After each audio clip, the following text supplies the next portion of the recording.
पहले UP lead कर लेना, अभी तो 27 है, अभी 27 आ रहा है ना। अब देखिए, ये तो पार्टी तय करेगी। हम लोग की तैयारी पूरी ताकत के साथ 403 विधानसभाओं पर है।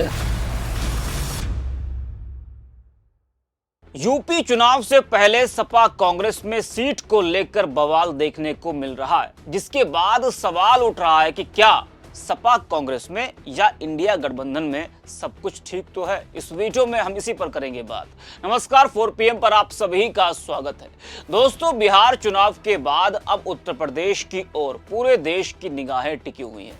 2027 में होने वाले यूपी विधानसभा चुनाव में अभी भले ही 1 साल से अधिक का समय हो, लेकिन राजनीतिक हलचलें और रणनीतिक तैयारियां अभी से तेज हो चुकी हैं।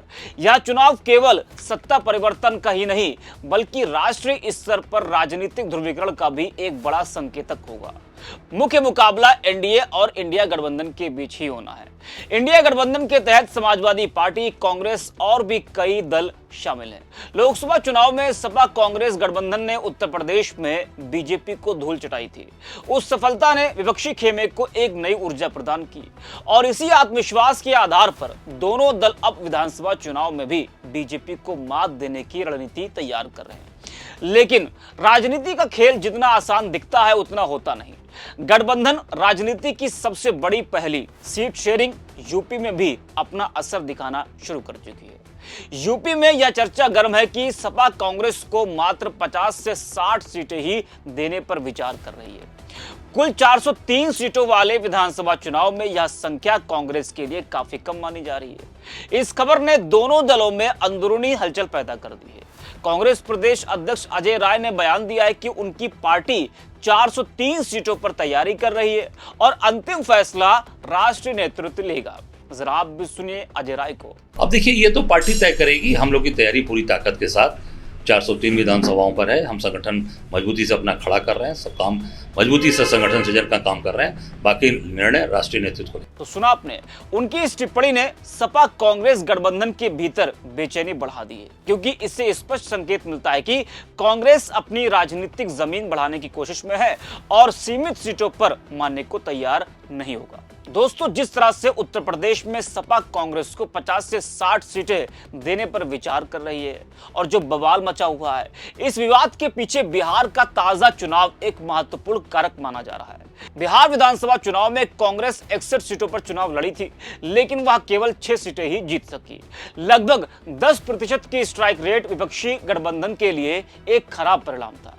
इस प्रदर्शन ने कांग्रेस की मजबूती और चुनावी तैयारियों पर सवाल खड़े किए। यही कारण है कि यूपी में सपा कांग्रेस को बड़ी हिस्सेदारी देने से पहले काफी सतर्क दिखाई दे रही है। सपा नहीं चाहती कि कमजोर प्रत्याशी या कमजोर संगठन बूथ स्तर पर विपक्ष के वोटों को नुकसान पहुंचाए, जैसा बिहार में देखने को मिला। वही एक और मुद्दे पर विवाद गरमा रहा है। सपा नेता रविदास मेहरोत्रा ने एक बड़ा मुद्दा उठाया। उन्होंने कहा कि अखिलेश यादव को इंडिया गठबंधन की कमान सौंपी जानी चाहिए। इस बयान के तुरंत बाद कांग्रेस के फायरब्रांड नेता और सांसद इमरान मसूद ने बड़ा पलटवार किया। मसूद ने कहा कि अखिलेश यादव पहले उत्तर प्रदेश को तो संभाल लें। राहुल गांधी का कोई विकल्प नहीं है और ना ही उनके सामने कोई मुकाबला कर सकता है। इमरान मसूद ने अखिलेश यादव को नसीहत देते हुए कहा कि यूपी विधानसभा चुनाव पर पूरा फोकस करें। गठबंधन की कमान की बात अभी जल्दबाजी है। उन्होंने साफ कहा कि राहुल गांधी ही गठबंधन के स्वाभाविक नेता हैं और इस पर कोई बहस नहीं होनी चाहिए। जरा आप भी सुनिए इमरान मसूद को। पहले यूपी लीड कर लेना, अभी तो 27 है, अभी 27 आ रहा है ना। 27 की बात कर ले। राहुल जी का कोई मुकाबला नहीं है। राहुल जी का कोई किसी से मुकाबला नहीं है। राहुल जी जितना उसके साथ लड़ाई लड़ते हैं, राहुल जी का कोई मुकाबला नहीं है। तो सुना आपने, तो यूपी में सीट को लेकर और गठबंधन की कमान को लेकर इंडिया गठबंधन में उत्तर प्रदेश में बवाल देखने को मिल रहा है। जानकारों का मानना है कि कांग्रेस ये मानती है कि उत्तर प्रदेश में कांग्रेस का वोट बैंक और जनाधार पूरी तरह अभी समाप्त नहीं हुआ है। उनकी कोशिश है कि संगठन का विस्तार हो, कार्यकर्ता सक्रिय हो और पार्टी खुद को पुनर्जीवित करे। इसके लिए उन्हें पर्याप्त सीटों और मैदान में उतरने के अवसर की आवश्यकता है। यदि कांग्रेस को बहुत कम सीटें मिलती हैं तो यह उसके आत्मविश्वास और भविष्य की राजनीतिक संभावनाओं को कमजोर कर सकता है। यही कारण है कि कांग्रेस शीर्ष नेतृत्व सीटों पर पर्याप्त हिस्सेदारी की मांग पर अडिग रहने की रणनीति अपना सकता है। सपा की चिंता भी उचित है। वह उत्तर प्रदेश में मुख्य विपक्ष की भूमिका में मजबूत दावेदार है और उसकी कोशिश सत्ता में वापसी की है। ऐसे में वह नहीं चाहेगी कि सीट शेयरिंग का फैसला उसके चुनावी समीकरण को कमजोर कर दे। पार्टी का मानना है कि लोकसभा चुनाव की तरह विधानसभा में भी बूथ प्रबंधन, स्थानीय समीकरण और जाति गणित का महत्व कहीं अधिक बढ़ जाता है। इसलिए सीटों की संख्या तय करते समय यह ध्यान रखना आवश्यक है कि किस पार्टी की किस क्षेत्र में वास्तविक पकड़ है। यह भी सत्य है कि यूपी के चुनाव केवल सीटों का गणित नहीं बल्कि विपक्ष की एकता का प्रतीक भी होंगे। इंडिया गठबंधन की मजबूती तभी दिखेगी जब सहयोगी दलों के बीच तालमेल सहज और विश्वासपूर्ण हो।